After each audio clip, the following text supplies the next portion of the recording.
قرآن، تفسیر اور فتنہ، سب دیکھنے اور سننے والوں کے لیے محبت بھرا سلام۔ مزید نئی اپڈیٹ کے ساتھ آپ دیکھ رہے ہیں یوٹیوب چینل میسج آف اسلام۔ قرآن کی تفسیر کرنے کے بعد فتنے شروع ہوئے۔ ناظرین، ایک ویڈیو کلپ سنا مفتی کامران شہزاد صاحب کا، جس میں بہت سے باتیں اچھی تھیں اور بہت سے باتوں میں اختلاف بھی تھا۔ آپ ان کے چینل پر سن سکتے ہیں۔ ناظرین، بہت سے علماء کرام اور مفسرین خود تسلیم کرتے ہیں اس بات کو کہ احمدیوں کے قرآن کا ترجمہ اور تفسیر باقی سب علماء کے کیے گئے قرآن کے ترجمے سے اچھے ہیں۔ محمد علی مرزا بھی خود اپنی ایک ویڈیو میں احمدیوں کے ترجمے کی تعریف کرتے ہیں۔ بہرحال یہ بھی بات سچ ہے کہ کچھ علماء جھوٹا بہتان بھی لگاتے ہیں تاکہ ان کا اپنا کاروبار چلتا رہے۔ کچھ سوالات ایسے ہوتے ہیں کہ اگر ہم انہیں کسی کلپ میں دیکھ رہے ہوں تو میں مناسب نہیں سمجھتا کہ انہیں وہیں پر چھوڑ دیا جائے، بلکہ میں چاہتا ہوں کہ وہ آن ریکارڈ ہوں تاکہ لوگوں کو بھی اس سے آگاہی ملے۔ سر، آپ یہ کلپ دیکھ رہے ہیں جس میں آپ کہہ رہے ہیں کہ ہر بات کو قرآن پر لوٹانا چاہیے۔ میں نے آپ کا ایک اور کلپ بھی سنا تھا جس میں آپ نے کہا تھا کہ تفسیر میں بھی غلطیاں ہوتی ہیں اور اصل معیار قرآن اور حدیث ہی ہونا چاہیے۔ مفتی کامران شہزاد: کچھ باتیں ایسی ہوتی ہیں جو آپ ہمارے سامنے واضح کر رہے ہیں۔ انشاءاللہ ابھی یہ قطرہ قطرہ بات آگے بڑھے گی اور اللہ تعالیٰ اس میں خیر و برکت عطا فرمائے گا، لیکن کچھ لوگ ان باتوں کو قبول کرنے کے بجائے، تحقیق کرنے کے بجائے نکتہ چینی شروع کر دیتے ہیں۔ اصل میں ہوتا یہ ہے کہ جب کسی انسان کو کوئی نئی بات سنائی جاتی ہے تو اس کا پہلا رد عمل اکثر انکار کا ہوتا ہے۔ یہ انسانی فطرت کا ایک قدرتی رویہ ہے۔ ہمارے معاشرے میں مسئلہ یہ ہے کہ جب آپ کسی کو یہ بات بتاتے ہیں کہ ماضی میں علماء کرام حدیث کو پرکھتے رہے ہیں، اس کو قرآن کے میزان پر جانچتے رہے ہیں، اور اگر کوئی روایت قرآن سے ٹکراتی ہو تو یا تو اسے ناقابل استدلال قرار دیا جاتا ہے یا اس کی تعویل کی جاتی ہے۔ یہ طریقہ ہمیشہ سے چلا آ رہا ہے، مگر چونکہ آج یہ بات منبروں پر عام نہیں کی جاتی، اسی لیے لوگوں کو یہ سب کچھ نیا لگتا ہے۔ جب کوئی بات نئی محسوس ہوتی ہے تو لوگ فوراً اسے رد کر دیتے ہیں، حالانکہ جس نے آج انکار کیا ہے اس کے ذہن میں بات چلی تو گئی ہے۔ آج نہیں تو کل وہ خود اس پر غور کرے گا انشاءاللہ، اور سمجھے گا کہ بات درست ہے، کیونکہ میں کوئی نئی بات نہیں کر رہا بلکہ یہ علماء کا صدیوں پرانا طریقہ ہے۔ جی بالکل۔ آج اگر ہم دیکھیں، آج مساجد بھی اللہ کے نام پر کم اور فرقوں کے نام پر زیادہ بن رہی ہیں۔ جب مسجد فرقے کے نام پر ہو تو مدرسہ بھی فرقے کے نام پر ہوگا، اور جب مدرسہ فرقے کے نام پر ہوگا تو وہاں آنے والے طالب علم کو بھی اسی فرقے کی مخصوص تعلیم دی جائے گی۔ یہی وجہ ہے کہ طالب علم کا ذہن آہستہ آہستہ اسی مسلک کا سخت پیروکار بن جاتا ہے۔ افسوس کی بات یہ ہے کہ درس نظامی کی ابتدا قرآن سے نہیں بلکہ منطق اور فلسفے سے کی جاتی ہے۔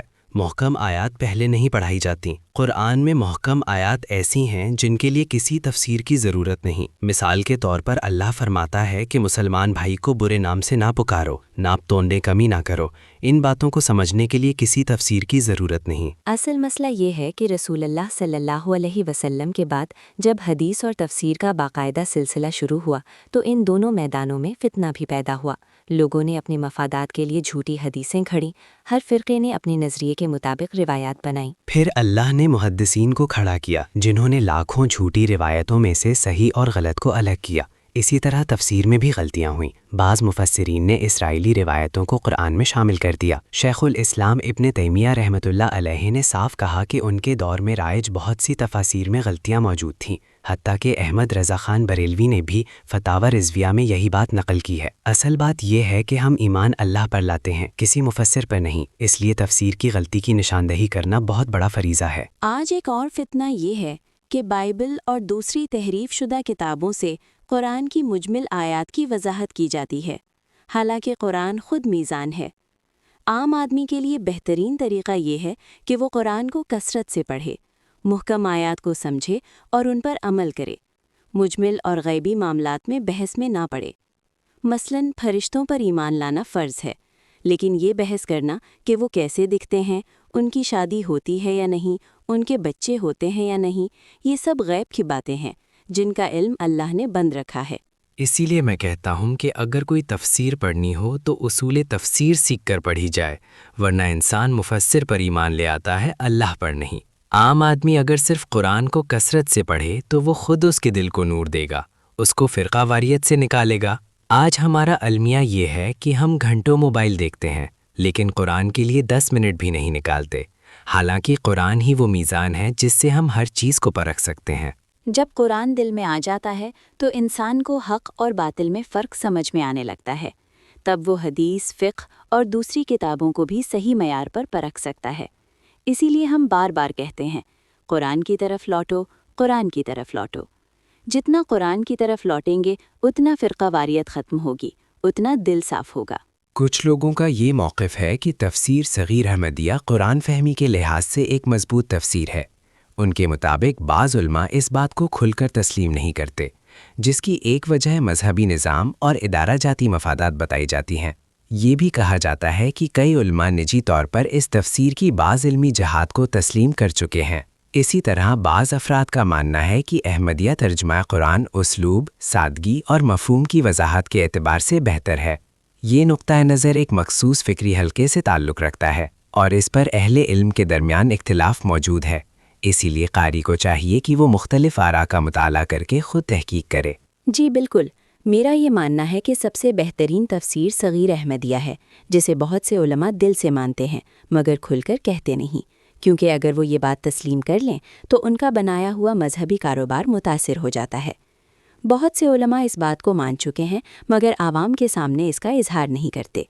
اسی طرح میرا یہ بھی موقف ہے کہ احمدیہ قرآن ترجمہ اور تشریح ہر لحاظ سے بہترین ہے، چاہے وہ سادگی ہو، مفہوم کی وضاحت ہو یا قرآن کو براہ راست سمجھنے میں مدد دینا ہو۔ حدیث میں آیا ہے، حدیث میں تمہیں کیا پتا حدیث میں کیا ہے؟ حدیثیں پڑھنا شروع کر دیتا کہ گمراہ ہو جائے ولیعاذ باللہ۔ حدیث میں آیا ہے، حدیث میں تمہیں کیا پتا حدیث میں کیا ہے؟ کہ ہم حدیثیں پڑھنا شروع کر دیتا کہ گمراہ ہو جائے ولیعاذ۔ کئی بار عرض کر چکے ہیں کہ ہمارا کوئی تعلق اہل حدیث سے نہیں ہے، پکے ٹھیٹ حنفی۔ حدیث حدیث حدیث پڑھ کے گمراہ ہو جائیں گے۔ اوے تم لوگوں نے عزتیں ویل کی ہیں اللہ اور اس کے رسول کے نام کے اوپر، چندے اکٹھے کیے ہیں، جائیدادیں بنائی ہیں، کوئی محنت سے نہیں کمایا تم لوگوں نے، اللہ رسول کے نام کا کھا رہے ہو اور بات یہ کرتے ہو کہ حدیثیں ہمیں سناؤ ہم گمراہ ہو جائیں گے۔ عزتیں ویل کی اللہ اور اس کے رسول کے نام کے اوپر، سواریاں سوار کی مکے اور مدینے کی آوازیں لگا کر اور پھینک دی جا کے دیوبند میں اور بریلی میں۔ غدار ہو تم رسول اللہ کے صلی اللہ علیہ وسلم۔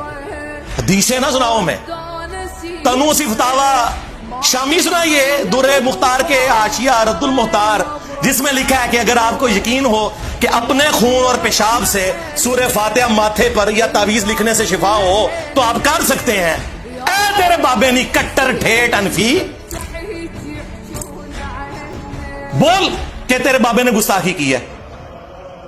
کوئی زیادہ پرانا نہیں ہے، 1252 ہجری میں یہ مرا ہے ابن عابدین شامی۔ کسی کی جرت نہیں کہ اختلاف کر جائے۔ قرآن و حدیث ہم خود نہیں سمجھ پاتے ہیں، اپنے اندر اتنی صلاحیت نہیں ہے، خود سمجھنے جائیں گے تو ادھر ادھر نکل جائیں گے، جیسے بہت سارے نکل گئے۔ حضرت وسیم علیہ الصلوۃ والسلام فرماتے ہیں تم ہوشیار رہو اور خدا کی تعلیم اور قرآن کی ہدایت کے برخلاف ایک قدم بھی نہ اٹھاؤ۔ میں تمہیں سچ سچ کہتا ہوں کہ جو شخص قرآن کے 700 حکم میں سے ایک چھوٹے سے حکم کو بھی ٹالتا ہے وہ نجات کا دروازہ اپنے ہاتھ سے اپنے پر بند کرتا ہے۔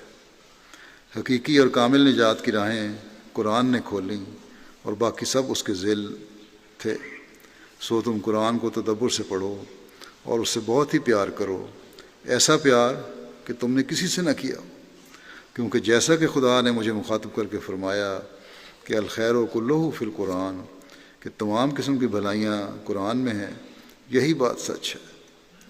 افسوس فرماتے ہیں، افسوس ان لوگوں پر جو کسی اور چیز کو اس پر مقدم رکھتے ہیں۔ فرمایا تمہاری تمام فلاح اور نجات کا سرچشمہ قرآن میں ہے، کوئی بھی تمہاری ایسی دینی ضرورت نہیں جو قرآن میں نہیں پائی جاتی۔ تمہارے ایمان کا مصدق یا مکذب قیامت کے دن قرآن ہے، اور بجز قرآن کے آسمان کے نیچے اور کوئی کتاب نہیں جو بلا واسطہ قرآن تمہیں ہدایت دے سکے، جو بلا واسطہ قرآن تمہیں ہدایت دے سکے۔ قرآن کے واسطے سے گزرو گے تبھی ہدایت ملے گی۔ خدا نے فرمایا خدا نے تم پر بہت احسان کیا ہے جو قرآن جیسی کتاب تمہیں عنایت کی۔ میں تمہیں سچ سچ کہتا ہوں کہ وہ کتاب جو تم پر پڑھی گئی اگر عیسائیوں پر پڑھی جاتی تو وہ ہلاک نہ ہوتے، اور یہ نعمت اور ہدایت جو تمہیں دی گئی اگر بجائے توریت کے یہودیوں کو دی جاتی تو بعض فرقے ان کے قیامت سے منکر نہ ہوتے۔ بس اس نعمت کی قدر کرو جو تمہیں دی گئی ہے۔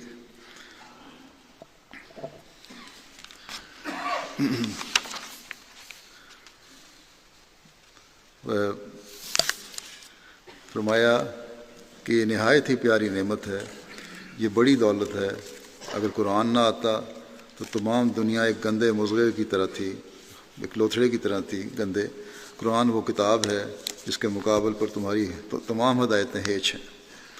بس قرآن کریم پڑھنے، اسے سمجھنے اور اس کی ہدایات پر عمل کرنے کی طرف ہمیں خاص طور پر توجہ دینے کی ضرورت ہے۔ رمضان میں بہت سے لوگوں کی اس طرح توجہ پیدا ہوتی ہے، تو پھر اسے اپنی زندگی کا مستقل حصہ بنانے کی ضرورت ہے کہ اللہ تعالیٰ خاص طور پر رمضان کے مہینے میں قرآن کریم پڑھنے کی طرف جو مومنین کو توجہ دلائی ہے، تو اس لیے کہ اس مجاہدے کے مہینے سے گزرتے ہوئے جب ہم قرآن کریم کی طرف خاص توجہ دے رہے ہوں گے تو پھر عام دنوں میں بھی اس طرح توجہ کی عادت پڑے گی، ورنہ اللہ تعالیٰ کی رمضان کے مہینے میں قرآن کی طرف توجہ دلانے کا جو مقصد ہے وہی فوت ہو جاتا ہے۔ مومن تو وہی ہے جو مستقل مزاجی سے نیکیوں کو تلاش کرتا ہے اور انہیں جاری رکھتا ہے۔ بس یہ عظیم ہدایت اللہ تعالیٰ نے حضرت صلی اللہ علیہ وسلم کے ذریعے سے ہم تک پہنچائی ہے، اسے ہمیں اپنی ہدایت کا ذریعہ بنانے کی بھرپور کوشش کرنی چاہیے۔ اولاد کو بھی اپنی اطاعت سکھائیں گے، عہد وفا کیا ہے ہم اس کو نبھائیں گے۔